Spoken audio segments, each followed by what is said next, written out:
Yoels Manix Fam Vlog. No, ano ko siya kasi grabe siya magpatawa sa ibang tao. Tas, alam mo yun, Alam ko yung, na-feel ko yung depression yun eh. galingan mo pala. Despite of her condition pa. Tapos sa mga criticize pa ng mga ibang tao na pinupuli siya, di talaga mawasan. Pero hindi nila alam yung story ng isang tao.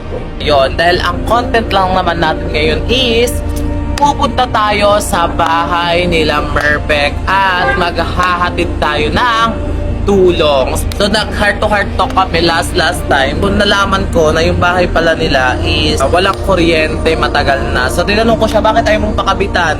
Bawal daw kasi nga for demolition. Itutur po tayo ni Merpek sa kanyang munting tahanan. Ay, oh, pero may rep kayo ha. Ang tao. Mahal na ko.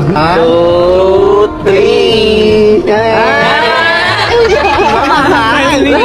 Paano yun? Eh, pag ganito kainit, walang kuryente, sanayan na lang ganun. Wala ko na ng ulo, mamaya makikiwa yung kwarto ko. So ito pala yung sinasabi ni Mekmek na bahay na nasa taas ng puno. Dito ka rin natutulog sa dati. So hindi naman hindi ka pala Pag umuulan naman, doon ako tulog. Pag umuulan, doon ka sa loob. Ikaw ba, sa anong way ka nasasaktan? Kunyari kami, pag naglalaruan kami, baka mamaya na-offend na namin siya, hindi lang namin alam. So tinatanong ko siya kung sa anong way ka ba nasasaktan? Physical. Like yung sinasaktan ka physical. Pero yung sinasabihan ka, baka dagdagan ko yung hiwat sa bunganga mo, yung mga ganun. Kasi alam niyo, nasanay ka na yung mga aliw-aliw. Mother, ilang years na po ba kayo walang kuryente at saka 10 years na yata.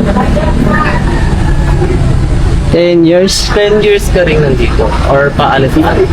Oo, paano? Bakit? Meron ako naman, mahanap ko ng pera. Source, ay siya lang po yung may source of income sa inyo. Yung panganay ko. Pero Nagtutulungan po sila gano'n. lahat naman siya natutulong kasi nung nanganak yung babae. Hindi na siya nagano kasi may pamilya. Pero yung up yung anak niya sa akin.